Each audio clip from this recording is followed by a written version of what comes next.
شعور کی ایک اور کرن کے ساتھ میں ہوں چودھری محسن آبدی۔ ناظرین، ایک شخص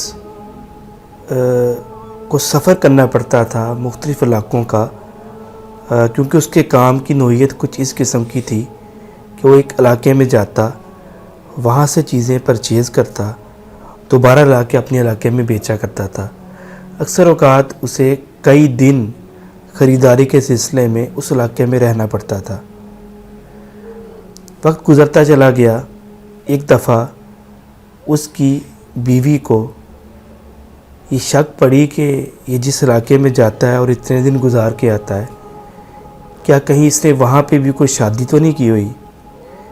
اس نے ایک خاتون کو یہ ڈیوٹی سونپی کہ اس کے پیچھے جائے، اس علاقے کا پتہ کرے اور وہاں محلے سے لوگوں سے پوچھے کہ اس کا کرنٹ سٹیٹس کیا ہے۔ وہ جب عورت واپس آئی تو اس نے بتایا کہ ہاں، اس نے اس علاقے میں بھی شادی کی ہوئی ہے، اس کے بیوی وہاں پہ موجود ہے۔ اب اس عورت کو پتہ تو لگ چکا تھا اور ویسے بھی اس نے ایک شرعی کام کیا تھا، لیکن یقیناً کبھی بھی عورت یہ برداشت نہیں کر سکتی کہ اس کے ہوتے ہوئے کوئی اور عورت آئے اور اس کا حق جو کہ اس کو اللہ تعالیٰ نے دیا ہے وہ شیئر ہو۔ لیکن اس نے فیصلہ کیا کہ مجھے پتہ تو لگ گیا ہے، اگر میں یہ بات اپنے خاوند سے کرتی ہوں تو وہ ناراض ہوگا اور بالآخر ظاہری بات ہے وہ اسے چھوڑے گا تو نہیں۔ اب تو میں اپنے گھر کا ماحول کیوں خراب کروں جب وہ میرے ساتھ خوشی اور خوش اسلوبی کے ساتھ زندگی گزار رہا ہے اور میرا حق مجھے دے رہا ہے۔ وقت گزرتا چلا گیا، اس نے اس راز کو پوشیدہ رکھا،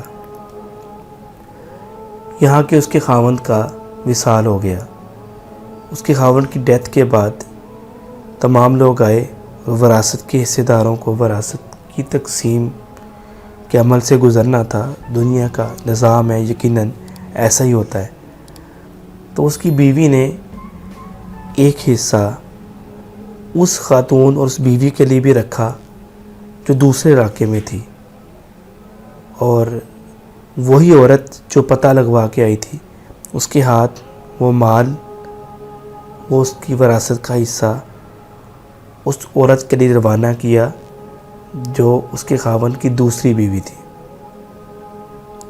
جب وہ یہ مال لے کے وہاں پہ پہنچی، اسے بتایا کہ اس طرح تمہارے ہسبینڈ کی ڈیتھ ہو گئی ہے، تو اس کی ایک بیوی جو اس علاقے میں تھی اس نے یہ مال آپ کے لیے بھیجا ہے اور ساتھ یہ کہا ہے کہ میں نے اللہ کی بارگاہ میں جواب دہ ہونا ہے، چنانچہ مجھے اپنا وہی رزق چاہیے جو میری وراثت میں حصہ بنتا ہے، جو دوسری بیوی کا حصہ ہے وہ اس تک پہنچنا چاہیے۔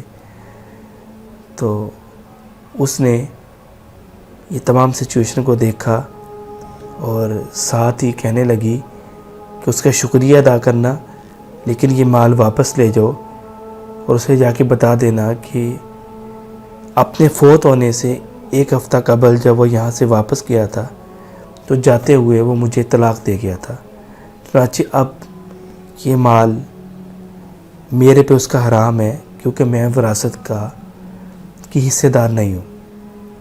ناظرین، آج کی یہ گفتگو آپ سے شیئر کرنے کا مقصد یہ ہے کہ دونوں چیزیں راز میں تھیں۔ پہلی بیوی نے جو مال بھیجا، دوسری بیوی کو اس بات کا علم نہیں تھا کہ پہلا ہسبینڈ فوت ہو گیا ہے یا نہیں، یا اس کا گھر کدھر ہے، یا اس کا کتنا مال ہے۔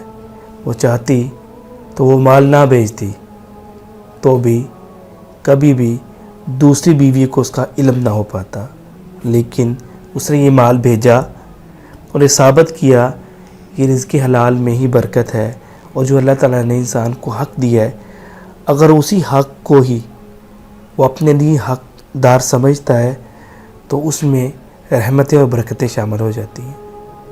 جبکہ دوسری بیوی تک جب وہ مال پہنچا تو اس نے یہ واپس کر دیا، یہ کہہ کے کہ وراثت میں اب میں حصے دار نہیں ہوں۔ اس کا بھی صرف اللہ کی بارگاہ میں یا اللہ کو علم تھا یا اسے علم تھا، کہ ہسبینڈ تو فوت ہو چکا تھا۔ تو اس کا یہ مال واپس کرنا اور رازداری میں بھی اللہ تعالیٰ کی رضا کو اور اللہ تعالیٰ کی موجودگی کو محسوس کرتے ہوئے صحیح وقت پہ اور صحیح فیصلہ کرنا یقیناً انسان کو اللہ کے قریب بھی کرتا ہے اور انسان کے رزق میں وسعت، برکت اور رحمت نازل کر دیتا ہے۔ امید ہے آج کی گفتگو آپ کو پسند آئی ہوگی۔